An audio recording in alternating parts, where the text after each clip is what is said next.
ہسپتال کے کوریڈور میں اس وقت نگار اور روحا موجود تھیں۔ حماس ضروری دوائیں اور ڈرپس لینے گیا ہوا تھا۔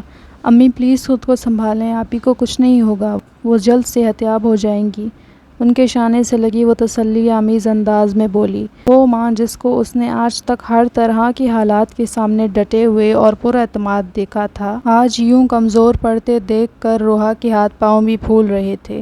حماس نے افسردگی سے ان دونوں کو دیکھا، پھر قریب چلا آیا۔ آنٹی یہ کھا لیجیے پلیز، آپ لوگوں نے تب سے کچھ نہیں کھایا ہے۔ وہ ہاتھ میں موجود سینڈوچز ان کو دیتے ہوئے بولا۔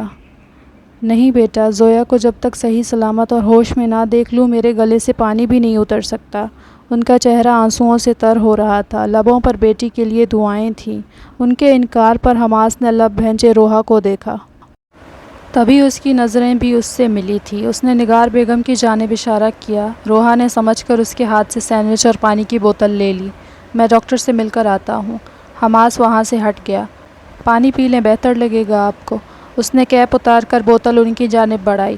روتے رہنے کے باعث ان کا گلا خشک ہو رہا تھا، لہٰذا انہوں نے چند گھونٹ حلق سے اتار لیا۔ تھوڑا سا کھا لیں۔ اس نے سینڈوچ ان کی جانب بڑھایا۔ نگار نے نفی میں سر ہلانا چاہا تھا جب ان کو خیال آیا کہ روحا نے بھی تب سے کچھ نہیں کھایا تھا۔ تم کھا لو بیٹا، میں بعد میں کھا لوں گی۔ شفقت سے اس کے سر پر ہاتھ پھیرتے ہوئے انہوں نے کہا۔ روحا کچھ کہنے لگی تھی کہ تبھی وہاں ایک لیڈی ڈاکٹر آ گئی۔ نگار آپ یہاں؟ خیریت ہے سب؟ وہ ان کی جونیئر مریم تھی۔ کبھی وہ اسی اسپتال میں ایک ڈاکٹر ہوا کرتی تھی، مگر پھر انہوں نے ذاتی زندگی کی وجوہات کے چلتے پریکٹس چھوڑ دی۔ ہاں وہ زویا، میری بیٹی کی طبیعت کچھ ٹھیک نہیں تھی۔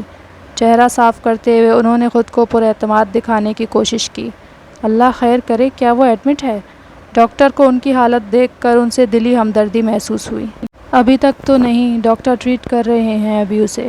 انہوں نے مکمل بات نہ بتائی۔ ایک تو ان کا سرکل اتنا وسیع تھا، کسی ایک کو بھی پتہ چلتا تو پھر جتنے منہ اتنی باتیں۔ ہوا کیا ہے اسے؟ وہ مزید کریدنے لگی۔ نگار نے بڑی مشکل سے خود کو جواب دینے کے لیے تیار کیا۔ اس نے خود کو زخمی کر لیا تھا۔ بات بہرحال باہر آنی ہی تھی۔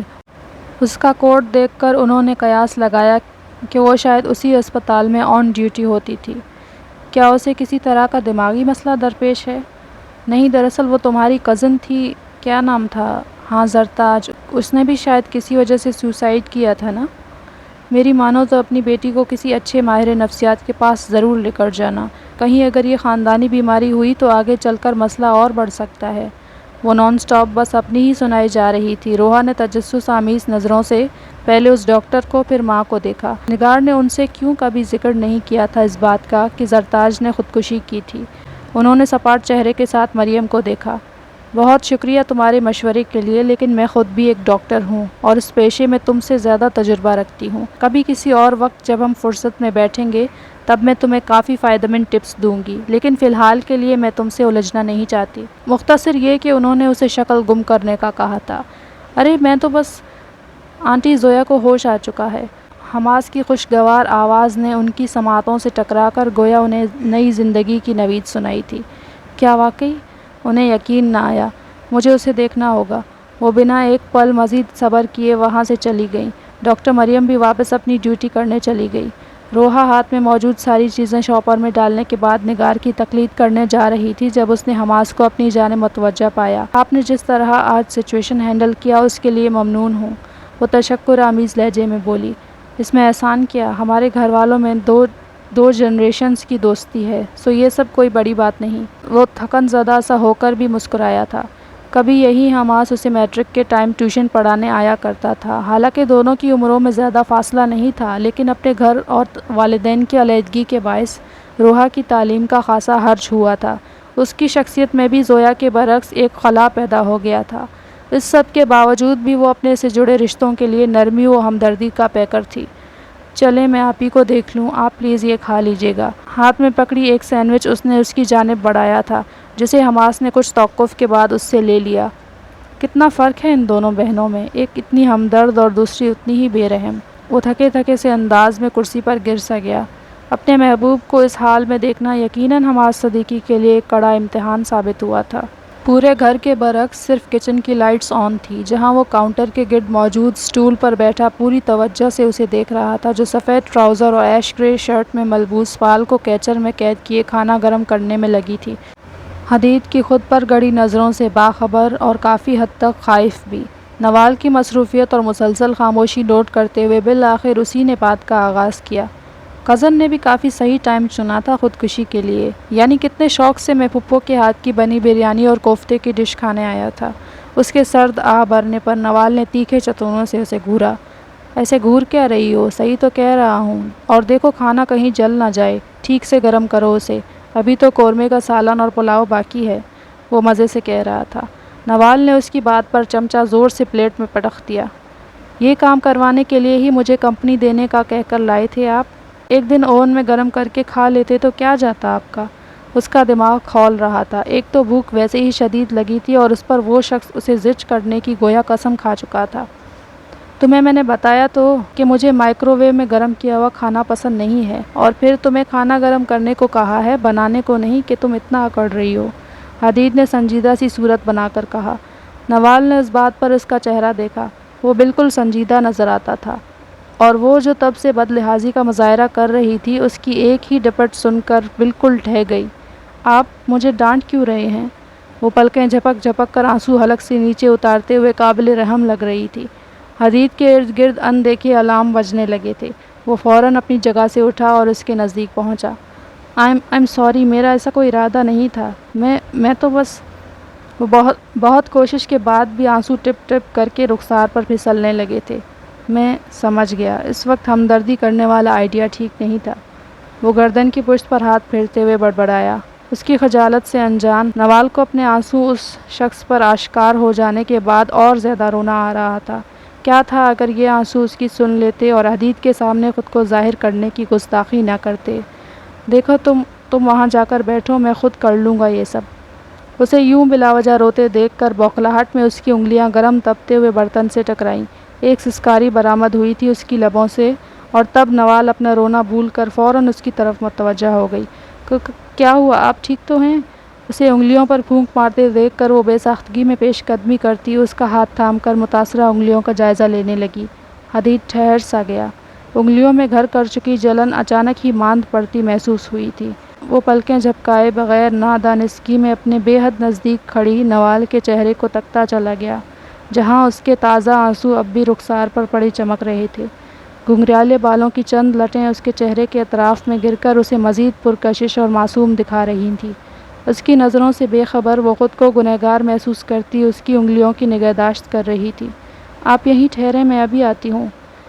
نہیں، میں ٹھیک… لیکن وہ اس کے کچھ کہنے سے قبل ہی کچن سے باہر جا چکی تھی۔ وہ حیران سا تھا اپنے دل میں برپا ہوئی شورش کو سن کر۔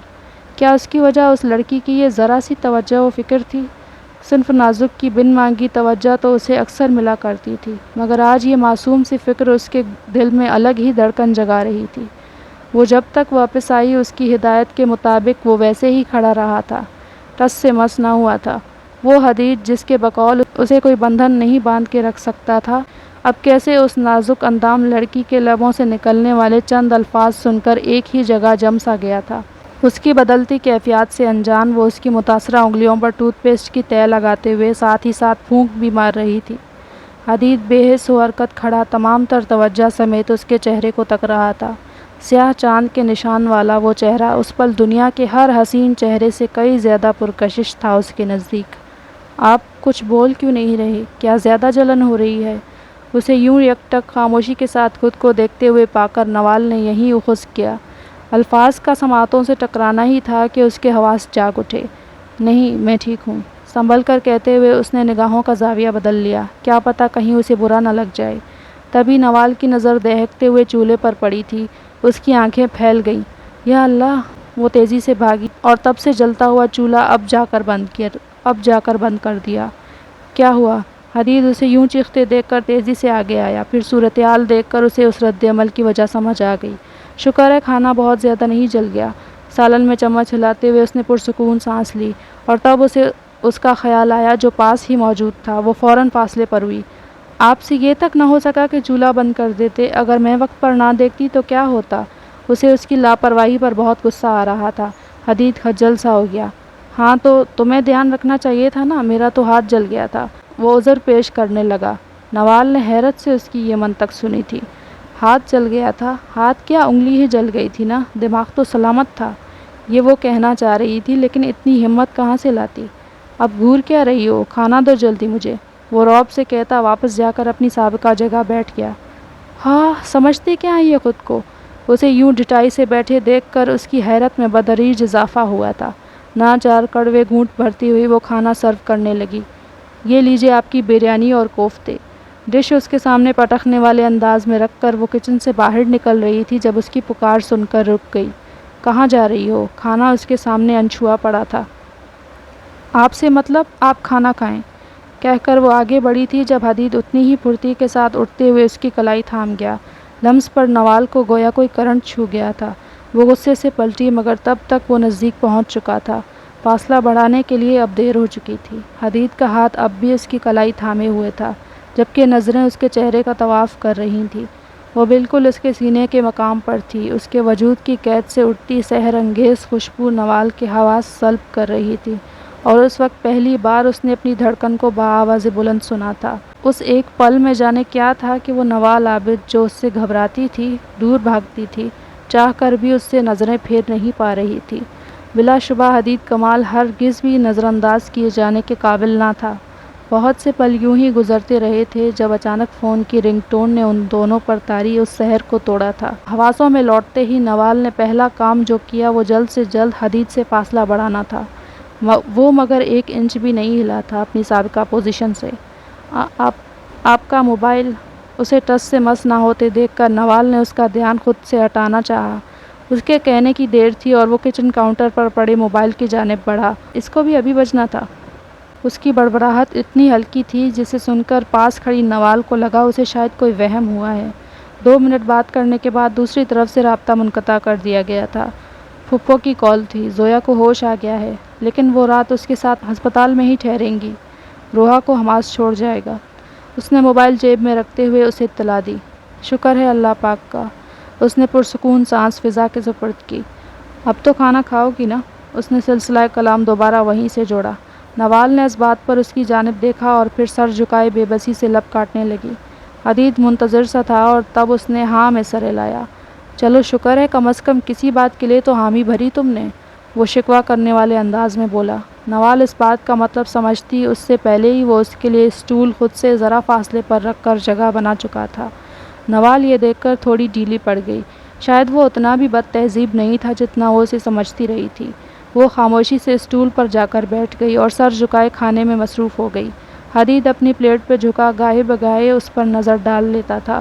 جس انداز سے وہ اسے خاطر میں لائے بغیر کھانا کھا رہی تھی اس سے صاف ظاہر تھا کہ وہ واقعی بہت شدید بھوک کا شکار رہی ہوگی۔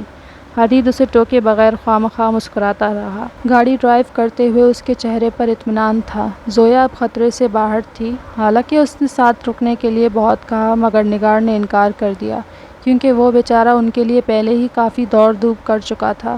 اس کے برابر والی سیٹ پر بیٹھی روحا حماس کے اندر چل رہے موسم سے یکسر انجان تھی۔ اس کے معصوم ذہن و دل میں اس شخص کی الگ ہی شبیہ بنی تھی جس کو وہ خواب میں بھی کبھی اس سے بیان کرنے کا نہیں سوچ سکتی تھی۔ تمہارے 4th سیمسٹر کے امتحانات کب سے شروع ہیں؟ خاموشی محسوس کر کے حماس نے بات کا آغاز کیا۔ 1 ہفتے بعد ہی ہیں، اس نے بلا توقف جواب دیا۔ بہرحال وہ سب فیملی فرینڈز تھے اور بچپن سے ایک دوسرے کو دیکھتے آئے تھے، اس لیے ان میں اتنی تو بے تکلفی تھی ہی۔ البتہ حدید کے امریکہ چلے جانے کی وجہ سے وہ ان سب سے تھوڑا دور ہو گیا تھا۔ اس وجہ سے ان سب دوستوں کی اس سے پہلے جیسی بے تکلفی اب نہیں رہی تھی۔ کافی کانفیڈنٹ ساؤنڈ کر رہی محترمہ، یہ نہ ہو کہ میٹرک کے امتحان والا حال ہو جائے۔ ماضی کے کئی واقعات میں سے ایک اس کے ذہن میں تازہ ہوا تھا۔ روحا نے نظریں پھیر کر اسے گھورا۔ آپ مجھے ابھی تک اس واقعے کا حوالہ دے کر تنگ کر رہے؟ دس از ناٹ فیئر، وہ روحانسی ہونے لگی۔ حماس اس کے بچکانہ انداز پر مزید چھیڑنے لگا۔ کیوں نہ دوں حوالہ؟ ساری تیاری کروائی تھی میں نے خود، لیکن پھر بھی جب پیپر لکھنے کا وقت آیا تو محترمہ رونے بیٹھ گئی۔ میں روئی نہیں تھی، میں بس تھوڑا نروس تھی، اور آپ کو شاید یاد نہیں کہ میرا A+ آیا تھا میٹرک رزلٹ۔ روحا اس کے چڑھانے پر چڑ بھی رہی تھی۔ کیوں نہ آتا A+؟ آخر کار پڑھایا کس نے تھا تمہیں؟ کالر اکڑاتے ہوئے اس نے فخریہ انداز میں کہا، جی نہیں، میں اچھی شاگرد ثابت ہوئی تھی، ورنہ آپ کے کچھ دیگر شاگرد بھی ہوا کرتے تھے، تب ان کا ایسا اعلیٰ رزلٹ نہیں آیا۔ روحا نے سارا کریڈٹ خود لیا۔ حماس نے تعصب سے اسے دیکھا۔ تھوڑا سا کریڈٹ اگر اپنے ٹیچر کو بھی دے دو تو کیا جاتا ہے تمہارا؟ غرور حماس صاحب، غرور جاتا ہے میرا، وہ ڈرامائی انداز میں بولی، اور پھر وہ نہ چاہتے ہوئے بھی ہنس پڑا۔ اسی دوران وہ لوگ نگار ہاؤس کے سامنے پہنچ چکے تھے۔ قاسم صاحب جو حماس کے ابھی تک واپس نہ لوٹنے پر فکر مند سے گھر کے باہر کھڑے تھے، انہوں نے سامنے کا منظر دیکھا تھا، جہاں روحا اب گاڑی سے اتر کر گھر چھوڑنے آنے کے لیے حماس کا شکریہ ادا کر رہی تھی۔ کچھ الگ یا نیا پن نہ تھا اس منظر میں۔ وہ اسے کبھی کبھار کالج چھوڑنے بھی چلا جایا کرتا تھا، کیونکہ ان کے گھر میں کوئی مرد حضرات نہیں تھے، تو اس لیے قاسم اور حماس اکثر ان کے کام آ جاتے تھے، ٹھیک ویسے ہی جیسے ان کے اپنے گھر کسی خاتون کا وجود نہیں تھا اور نگار اکثر ان کے لیے کھانا بھجوایا کرتی تھی۔ شب بخیر انکل۔ گھر کے اندر بڑھنے سے قبل اس کی نظر بھی قاسم پر پڑ چکی تھی، اس لیے ہاتھ ہلاتے ہوئے اس نے کہا، شب بخیر بیٹا، وہ خوش دلی سے بولے۔ روحا گھر کے اندر چلی گئی۔ حماس اب گاڑی اپنے گھر کی طرف لا رہا تھا۔ ان کے گارڈ نے یہ دیکھ کر گیٹ کھول دیا۔ قاسم ابھی تک وہیں کھڑے تھے۔ ان کے ذہن سے ایک خیال گزرا تھا، دونوں گھروں کو رشتوں میں جوڑنے کا خیال۔ حیرت ہے، یہ بات پہلے میرے ذہن میں کیوں نہیں آئی؟ وہ خود کو لعن طعن کرنے لگے۔ دیر تو خیر اب نہیں ہوئی ہے، یہ سوچ کر ان کا دل مطمئن ہو گیا تھا۔ ان کا خیالات سے انجان حماس نے آواز دی، بابا آپ کو رات باہر گزارنی ہے تو میں گیٹ بند کر دوں؟ آ رہا ہوں میں، بڑھاپے میں باپ کو بے گھر کرنے کا سوچ رہی ہے یہ ناہنجار اولاد۔ بڑبڑاتے ہوئے وہ جلدی سے گھر میں داخل ہو گئے۔